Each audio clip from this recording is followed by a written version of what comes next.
about 3 months before my mother passed, and I didn't know when my mother was going to pass, but she was in assisted living, and, she had been very healthy up till 94, and then she started having some big health issues, and she passed at 96. But so she was in this assisted living, and about 3 months before, I was feeling like I could use a little good news. I felt a little blue. So I made an appointment with Kat Bailey, who is a medium in the UK. And Kat said, I can't see you for about 3 months. I'm booked. I said, no problem. I mean, it's not an emergency or anything like that.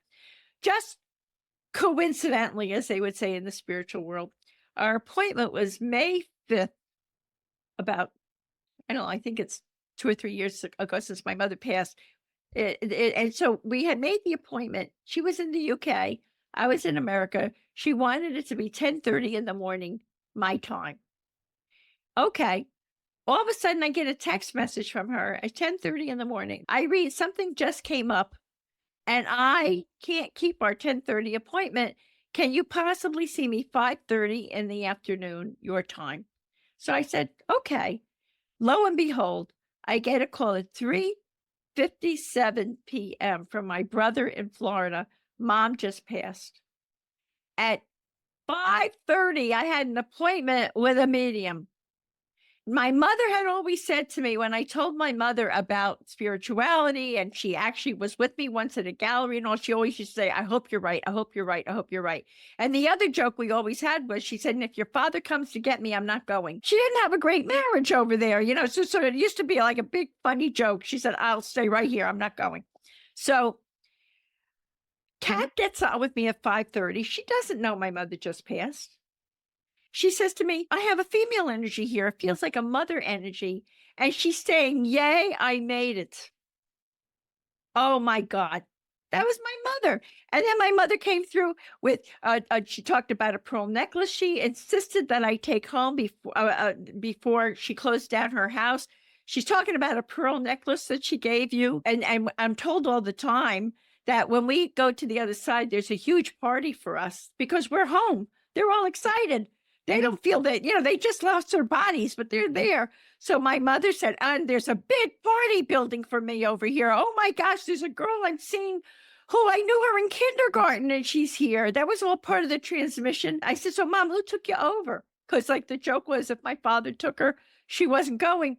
So Kat, who is not familiar with the Jewish culture, says to me, she's describing a man in a suit with something funny on his head, and he took her over a bridge. And that was the first time I heard they can also go over a bridge. Usually they go through a tunnel.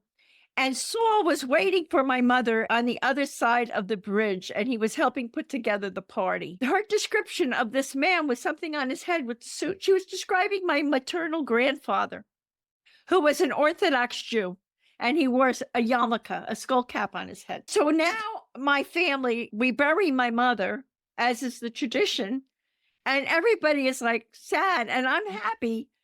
And I can't really share it with anyone because I know my mother's great. She made it to the other side. She's having a party. She saw Saul. Everything is fine.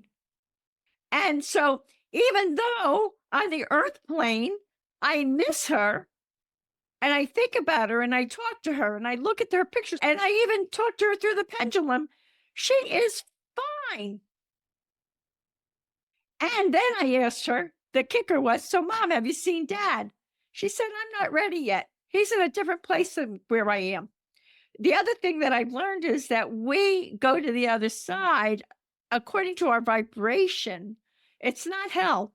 But those people who have not been nice people, their vibration is not as high as people who have lived their lives with love and kindness and done that. So they have to heal there wherever they land in that vibration on the other side.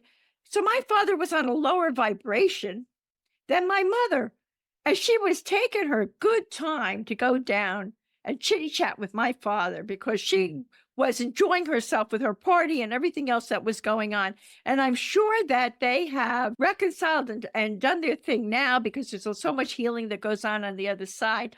But that was like such a giveaway that it was my mother.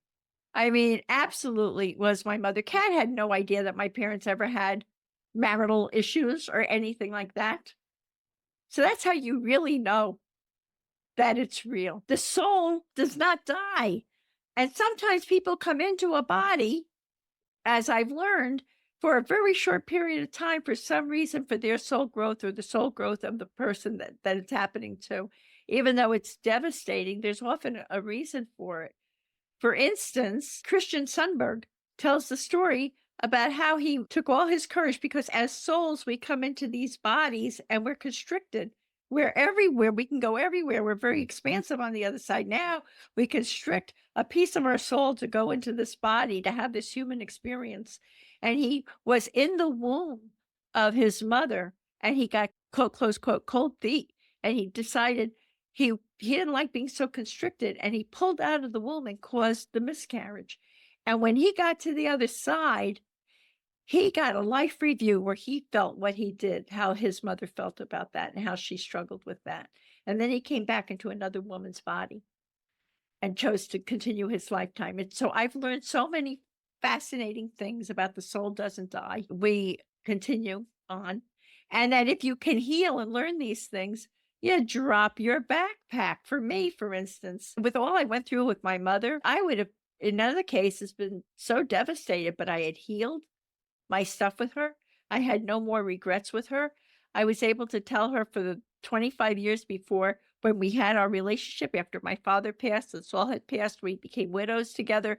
I was able to tell her every time I talked to her that I loved her. We were able to work through so much. We were able to find peace in the family. When we buried my mother's body, I had peace. I had resolved. I didn't have this backpack anymore. So people often ask me, how are you so vibrant and so happy and so alive? I've dropped my backpack, which was loaded, and I've dropped it.